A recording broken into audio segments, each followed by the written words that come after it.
அமெரிக்கால leave விட்டுட்டாங்கங்க. December 20ஆம் தேதியிலிருந்து school எப்போ ஓப்பன் பண்றாங்க அப்படின்னா, ஜனவரி 5ஆம் தேதி ஓப்பன் பண்றாங்க திங்கட்கிழமை எங்க மிஷிகன் லொகேஷன்ல. ஸ்கூலுக்கு போற சின்ன பிள்ளைங்க மட்டும் தான் வீட்டுக்கு வரதுக்கு ஆசைப்படுவாங்கன்னு இல்ல. இப்ப நான் ஸ்கூலுக்கு போயிட்டுருக்கேன் இல்லங்க, எப்படா ஸ்கூல் முடியும்? அப்படியே ஃப்ராக்ஷன் ஆஃப் செகண்ட்ல கார் எடுத்துட்டு வீட்டுக்கு வரலாங்கிற மாதிரி அது என்னன்னே எனக்குமே புரியல. நான் யோசிச்சே தான் பார்க்குறேன். இங்க பார்க்குற அதே ஒர்க்கு தான் வீட்ல போய் இன்னும் டபுளா பார்க்க போறோம். ஆனா ஏன் வீடு தேடுறோம்? அப்படிங்கிறது எனக்கு கொஞ்சம் கூட புரியவே இல்ல யோசிக்கும்போது. இந்த 2 வாரமும் பசங்கள என்கேஜா வச்சுக்கணும். ஹஸ்பண்ட் வந்துட்டு மண்டே, டியூஸ்டே லீவ் போட்டாங்க. ஸோ அவங்களுக்கும் லீவு தான்.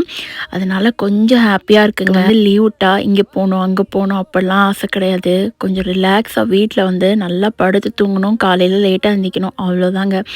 காலையில எந்திரிக்கும்போது யாராவது காஃபி போட்டு குடுக்க ஆள் இருக்க மாட்டாங்களாங்கிற மாதிரி தான் மைண்ட் வந்து தோணிட்டே இருக்கும்.